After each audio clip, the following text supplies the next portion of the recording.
मध्य प्रदेश के नौवे tiger reserve Madhav national park में मुख्यमंत्री मोहन यादव एवं सिंधिया ने पन्ना से लाई बाघिन को छोड़ा।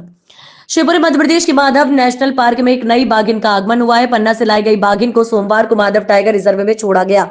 इस मौके पर माधव टाइगर रिजर्व के लोगों का अनावरण भी किया गया। साथ ही 13 किलोमीटर लंबी सुरक्षा दीवार का उद्घाटन हुआ। केंद्रीय मंत्री सिंधिया ने सफारी वाहन चलाई, जिसके बगल में सीएम मोहन यादव बैठे रहे। माधव नेशनल पार्क के सेलिंग क्लब से 7 किलोमीटर दूर वॉच टावर तक गए, जहां से बाघिन को छोड़ा गया। मुख्यमंत्री डॉक्टर मोहन यादव भोपाल से ग्वालियर पहुंचे, जिसके बाद ग्वालियर से वे केंद्रीय मंत्री ज्योतिरादित्य सिंधिया और ऊर्जा मंत्री प्रद्युम्न सिंह तोमर के साथ हेलीकॉप्टर से शिवपुरी पहुंचे। शिवपुरी से सभी नेता सीधे सेलिंग क्लब माधव राष्ट्रीय उद्यान पहुंचे, जहां संयुक्त रूप से बाघिन को उसके नए आवास में छोड़ा गया। माधव नेशनल पार्क को पहले टाइगर रिजर्व का दर्जा मिल चुका है, जहां यहां 2 मादा और 1 नर बाघ पहले से मौजूद है। इन जिनमें से एक मादा ने 2 शावकों को जन्म दिया। अब एक मादा बाघ को 10 मार्च और दूसरा नर बाघ हफ्ते भर में छोड़ जाने के बाद यह कुल 7 बाघ हो जाएंगे।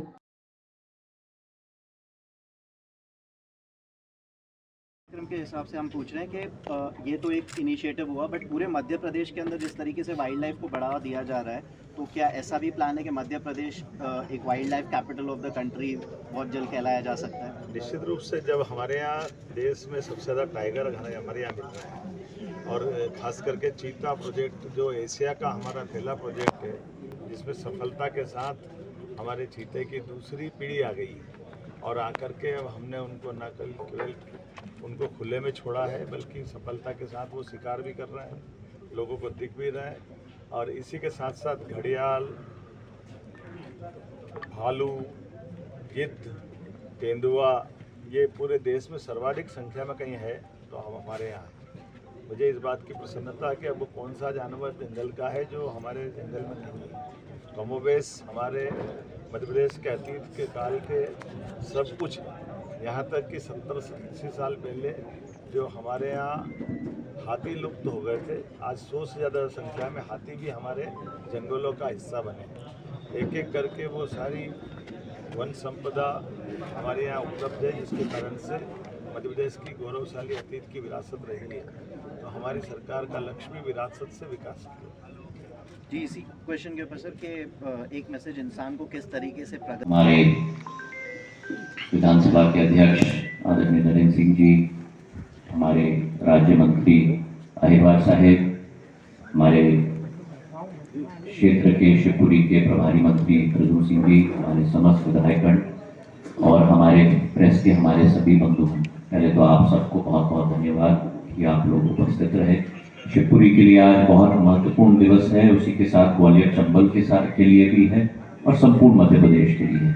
मोहन यादव जी के नेतृत्व में आज ये मध्य प्रदेश का 9वां टाइगर रिजर्व बनने जा रहा है।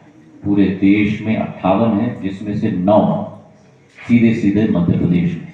तो ये अपने आप में बताता है कि मध्य प्रदेश का क्या नेतृत्व है टाइगर अभयारण्य के क्षेत्र में। और सबसे मध्य प्रदेश में जो 9 हैं, उनमें से ये 5वां सबसे बड़ा है। Shivpuri national tiger reserve 375 kilometre का बफर जोन है, 1275 किलोमीटर का बफर जोन है, 375 किलोमीटर का कोर एरिया है, 1651 स्क्वायर किलोमीटर का क्षेत्रफल है।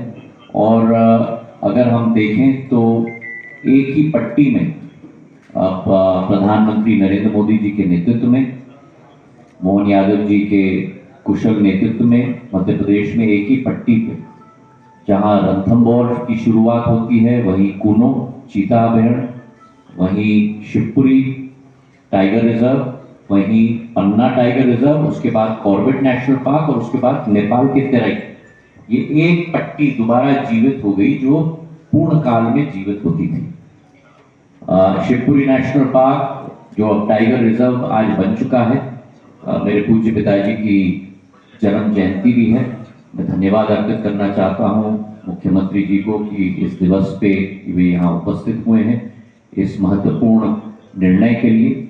और आज केवल टाइगर रिजर्व नहीं, लेकिन एक बाघिनी को भी स्वयं अपने हाथों से छोड़ा है। बहुत बड़ी साइज की बाघिनी है, पन्ना से आई है। अगले कुछ दिनों में नर भी छोड़ा जाएगा जो पैंच का है। तो कुल मिलाकर जो शुरुआत हुई थी 2023 में 10 मार्च को, जब 3 2 मादी और एक नर को छोड़ा गया था। अब हमारे यहाँ 5 हैं और 2 शावक भी पैदा हो चुके हैं, तो कुल मिलाकर हमारी संख्या 7 हो चुकी है। बड़ा शुभ संकेत है।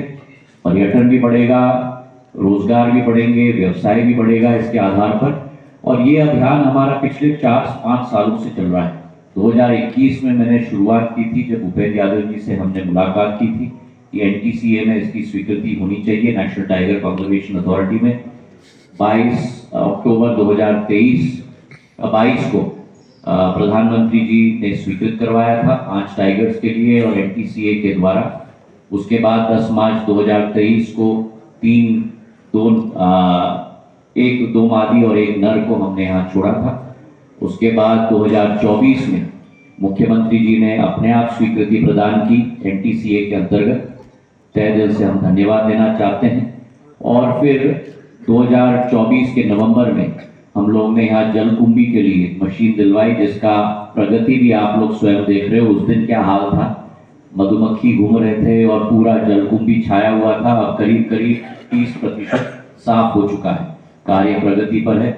सुवेनियर शॉप भी खुला है, हमारे यहाँ कैंटीन भी खुला है। और 13.5 किलोमीटर का जो दीवार हमने बनाया था, क्योंकि वो टाइगर्स हम लोग ने पश्चिमी क्षेत्र में छोड़े थे, आज का टाइगर मुख्यमंत्री जी ने पूर्वी क्षेत्र में छोड़ा है, जो शहर के समीप है।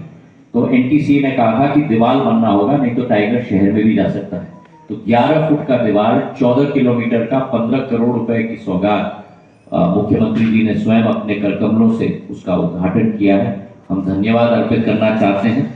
और अंततः में मैं निवेदन करूंगा कि हमारे इस टाइगर रिजर्व के लिए, जहां एक तरफ बूराको बदैया कुंड के झरने में भी प्रगति हो पाए, ये सेलिंग क्लब का जो ऐतिहासिक सेलिंग क्लब है, 125 साल पुराना